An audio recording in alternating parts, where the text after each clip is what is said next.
How you guys doing? Anyways, today I made a video on the Washington State prison system. Since I've been through it more than once. Today I'm going to make today's video is going to be about the federal system, the BOP, Bureau of Prisons, and what you can expect when you are facing charges or been arrested and sitting in a federal detention center or jail. So in Washington State, in King County, Pierce County, in this regional Puget Sound area, if you've been charged with a federal crime, you will most likely be in the federal detention center or go to the federal detention center in SeaTac, Washington. It was built back in '96, holds about 1,200 people. I've been there more than once, and I want to say, compared to state or a jail, the first time I was there was in 1999, and you could smoke cigarettes and buy cigarettes from the commissary. It is on state land, so the federal government leases that land that the federal detention center sits on, so you have to pay state tax on pretty much cigarettes and stuff like that. You can, in the feds, you get $200 a month to spend for commissary. They don't touch your money, far as I know, like the state does. So if you send $200 in, you're going to get 200 bucks. And I think that's the limit for the month. I'm not sure. Of course, they don't sell cigarettes anymore. They stopped that in 2006.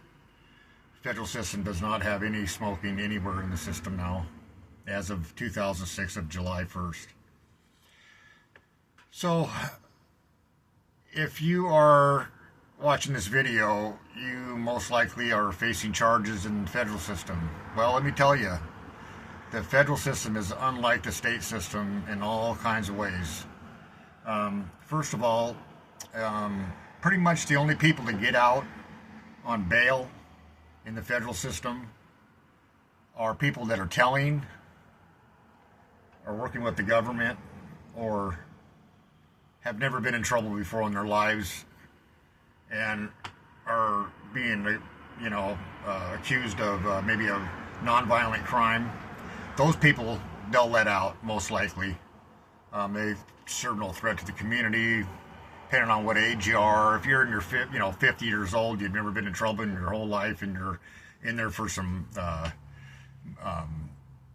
something to do with, computer fraud or something stupid, nonviolent crime, chances are they're going to let you out. But if you're in there facing, a nonviolent crime, but you're in there for, money laundering or something like that, or something that's pretty substantial, that you're looking at substantial time, and, it could be a lot of monetary law. You could have, they could be accusing you of millions of dollars or hundreds of thousands of dollars that you might have defrauded or something like that. Then the chances are they're not going to let you out.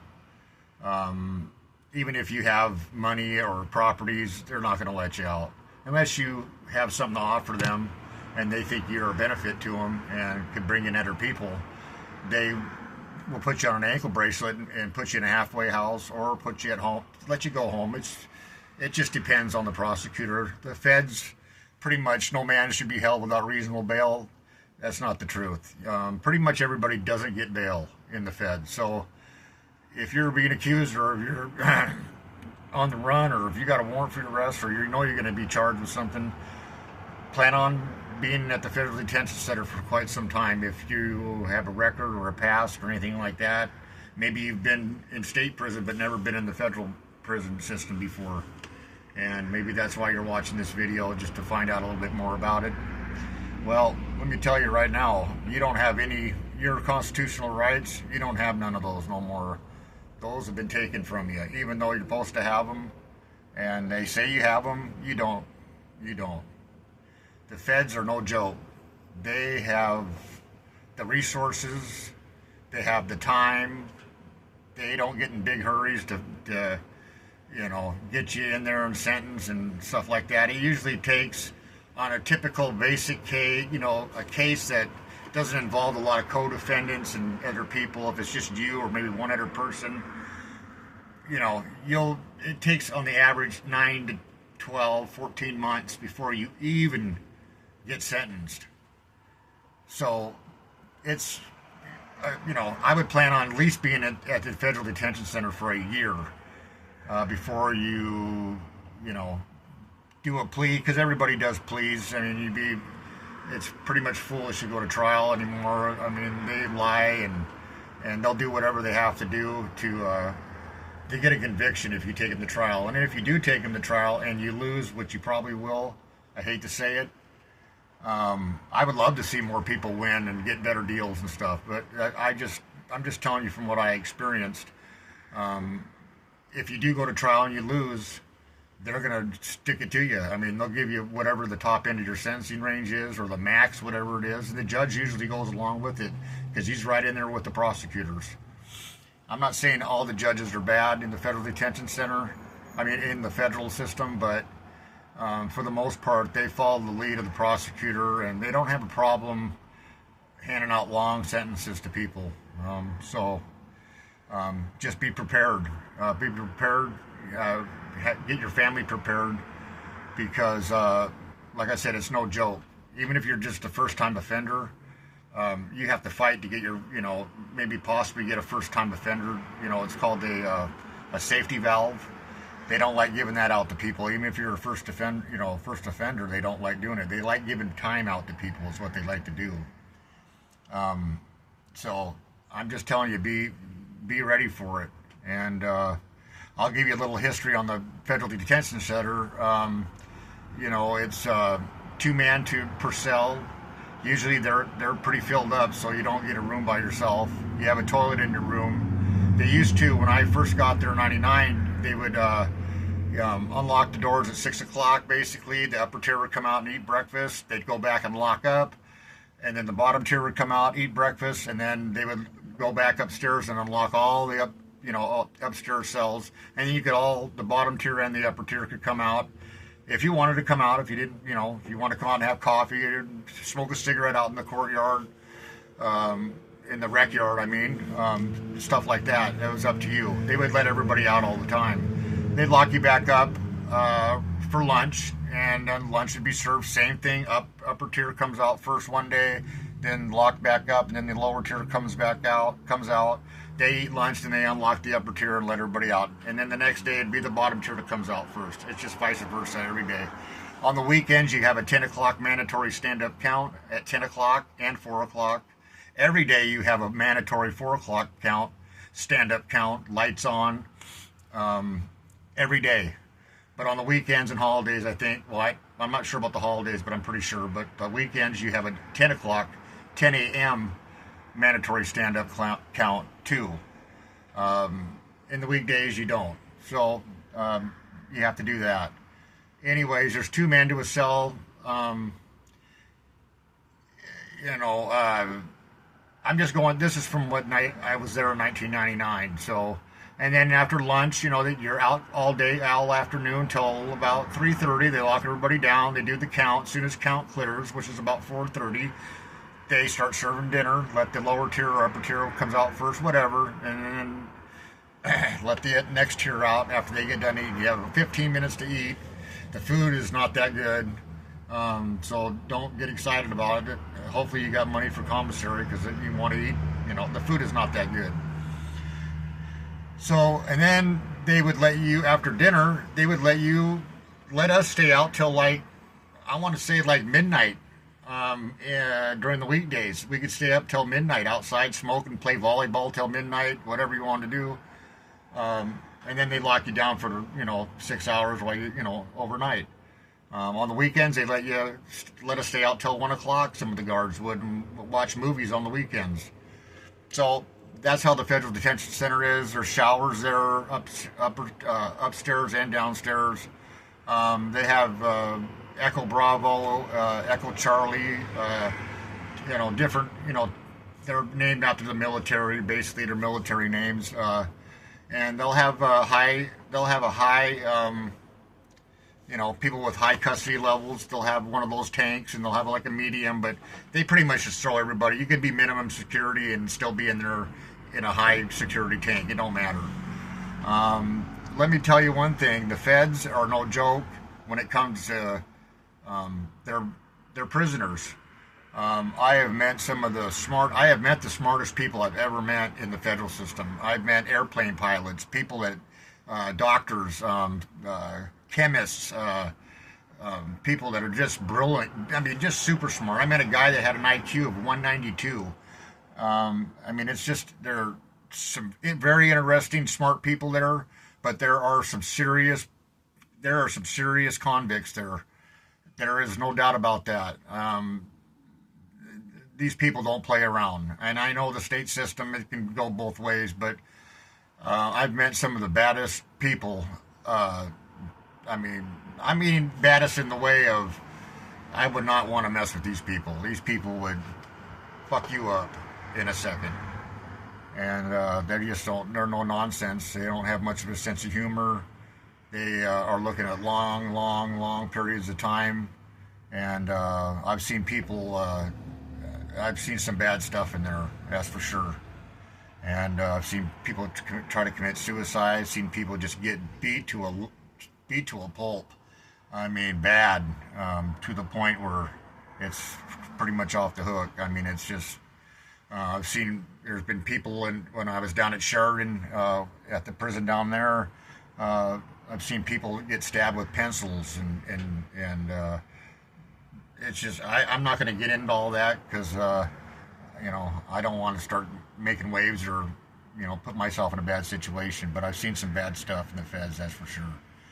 So anyways, if after the federal detention center, if you take a plea and you get sentenced, you'll soon find out about what our government is really like. As soon as you get there, most people don't have any kind of, they have no idea that it's the way it is, and it's pretty much you have no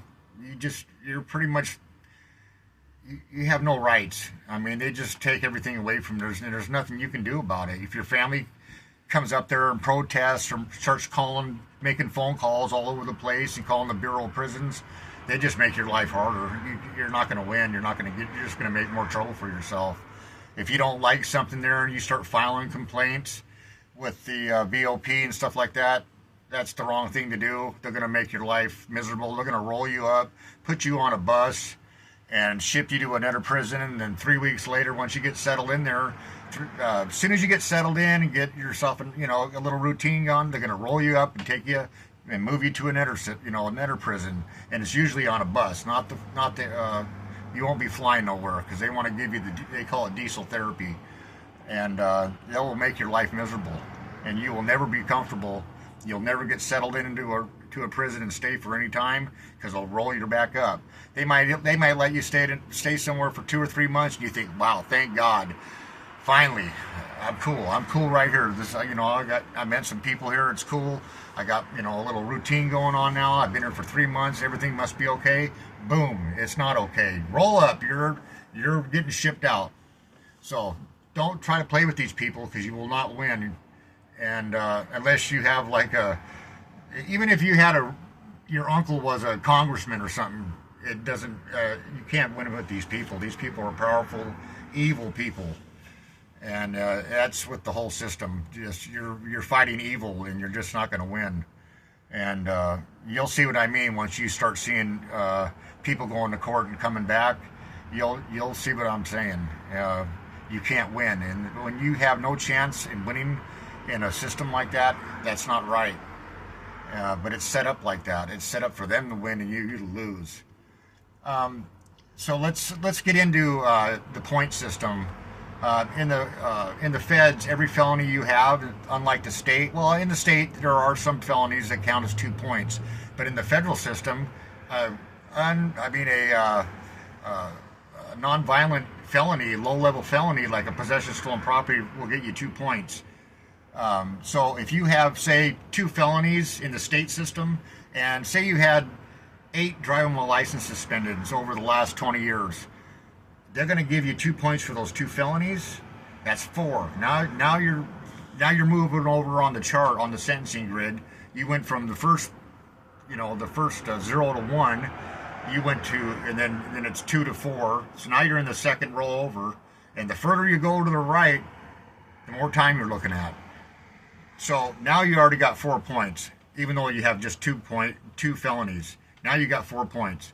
Now those 8 driving license suspendeds, they can give you a point for each one of those misdemeanors you have, each one of those driving license suspendeds, but only up to 4. So now you have 6 points. I don't care if you have 52 misdemeanors, they can only give you a point for each one, only up to 4. But now low-level felon, now all of a sudden you have 4, 5, 6, 7. Now you have 8 points. Now you're over like in the 4th category over, and there's only like 5 categories, and then you're off the chart. So now you're over here in the number 4 category, and like I said, the further you go that way, the more time you're looking at. And then you got to come down. They have it's called a base offense level. So say you get caught for bank robbery and you used a note, okay? And you look up the code on it, and it says, oh, okay, you have bank robbery, no gun, used a note. So say that bank robbery crime, let's say the base offense level is 15. So now you come down 1, and it's all the way to like 46, I think. Now you come down from 1, 2, 3, 4, 5, 6, you go all the way to 15. Now you're over in the 4th category over. So now what you do, it looks like this. You come down like this, and they meet together. Whatever that lands on, because it has months of imprisonment, going across. So whatever it comes down, and wherever those 2 meet, that's how much time you're looking at. So you come down, boom. I know bank robbers that had no points or just maybe 1 point, 1 prior felony, and they used a note. I've seen them. The typical sentence for that is around 4 years, 3 to 4 years. If you use a gun, something like that, you get a gun enhancement. That's 7 more years on top of your crime, and plus it's a higher base offense level when you use a gun in a bank robbery. So like 15 would be for like using a note. I would say like using a gun would be like a 27 or a 28. The further down you go, and the further across you go to the right, and the further down you go in your base offense level, the more time you're looking at. Now there are downward departures in the federal system, just like the state. You can get a downward departure for having a mental disability. You can for having an illness, or if you're missing a lung, or if you have a bad heart, and you probably not going to, doctors say you got maybe 4 or 5 years. You can ask for a downward departure. A lot of times judges will give those to people. I've seen people that were looking at 15 years and get out of there with a sentence of 4 years because of that. And it all just depends on the judge and the prosecutor, what you get, how much time you're looking at. But when you bring those 2 points together, that's what you're looking at for time. And the feds don't have a problem handing out time to people. I think the average sentence in the federal system is 8 years. So, I mean, keep that in mind. They don't play around. I've seen many people get sentenced to 20 months, 188 months, which is 15 years, 120 months is 10 years. I see them hand stuff like that out to a lot of people. But there's a lot of bad people in the federal system. These are serious criminals, serious convicts. They also have a thing called an armed career criminal. If you are you've been doing crime your whole life, and you're someone like my age, and you got 15 felonies, and you're off the chart, and you get hemmed up with another federal charge, and you get put in the detention center up there. You had guns in the past you've been charged with, or violent crimes, assaults. Those prosecutors are most likely going to try charging you with armed armed career criminal if you were caught with a gun or a firearm, or if you have those kind of crimes in your past. And that crime alone is 15 years, is 188 months. So now you're being charged. Say you got hemmed up doing some mail fraud or something like that. So you're in the federal, you get locked up. You had a U.S. Marshal's warrant for your arrest, and they did a grand jury and all that stuff, and you get arrested. You're looking at a stupid little mail fraud or something like that, maybe 2 to 3 years, and now they're saying, well, we're charging with an armed career criminal. That's 15 on top of that. And they get people convicted on those all the time. They also have a thing called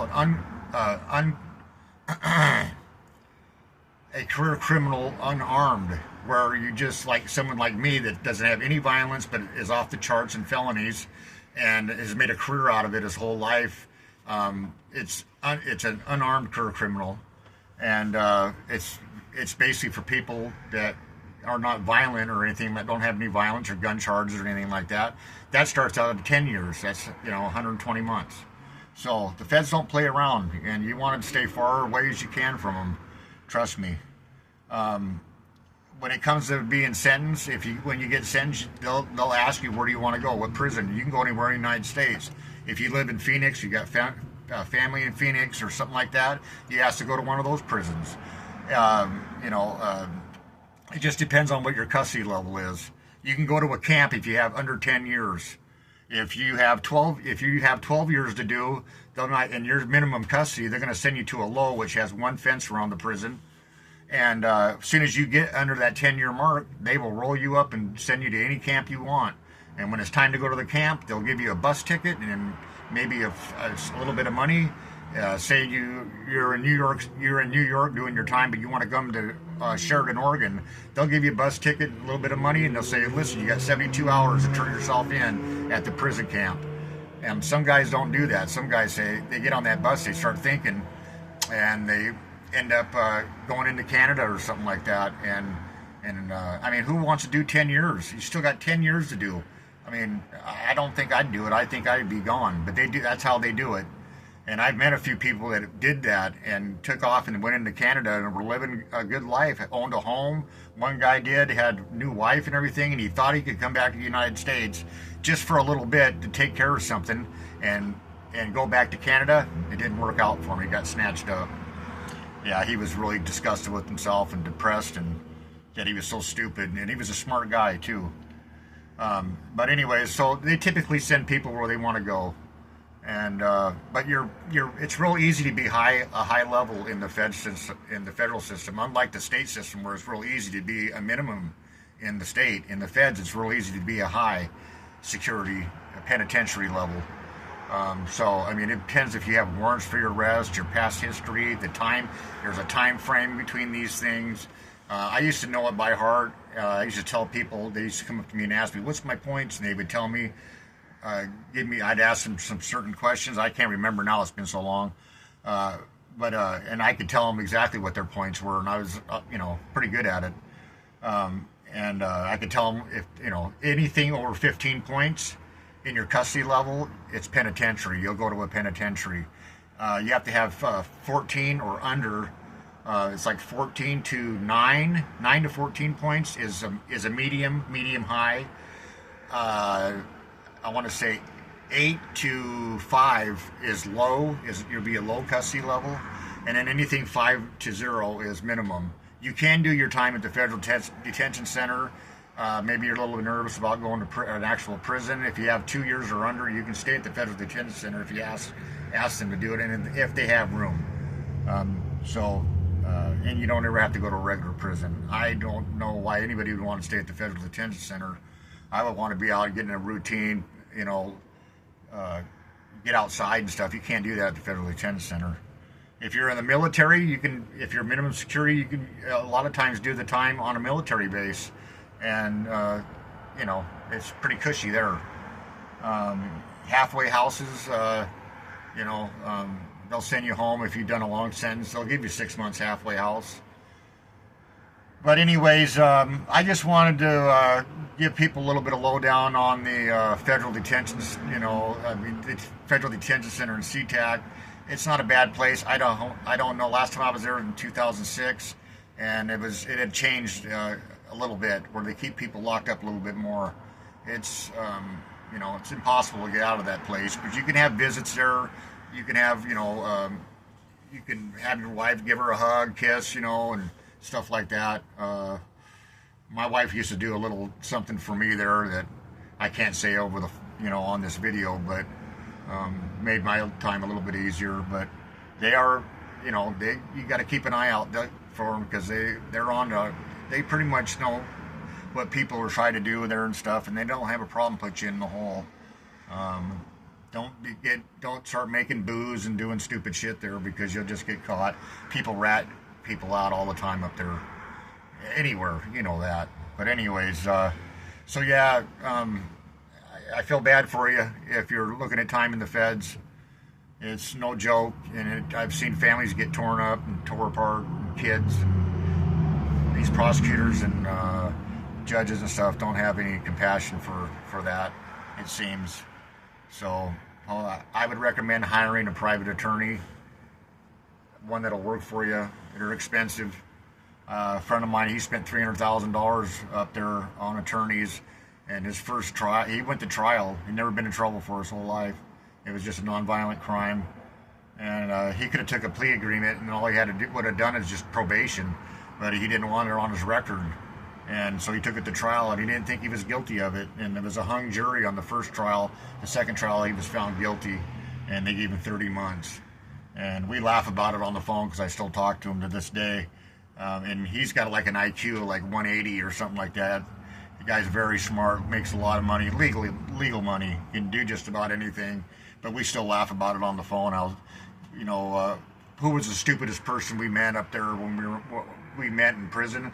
Ourselves, himself, because I don't know, it's just it's just funny, because he went through a lot when he didn't have to he wouldn't have had to go through a lot if he just would have been smart about it. But he was totally clueless to anything to do with the court system and how things really work and stuff like that. And he's been out for some time, years now, but he spent $100,000 to get this felony expunged from his record. And the feds, they don't have any kind of expunge program thing or anything set up to where they can legally or have to take a felony off your record. Once you get a federal felony, it's on there for life, unless you can get a judge, because you'll have to go up in front of a judge. That's part of the process, and ask the judge after you've spent $100,000 or a lot of money, and the judge, he can say, no, I'm not doing it, and all that work you've done and the money you've spent doesn't do you a bit of good. If he doesn't want to do it, he doesn't want it. They're not going to do it. But they did expunge his felony for him, and but it cost him $100,000. So I'm gonna leave it at that for this federal info video, and God bless you all, and I'll talk to you soon. Goodbye.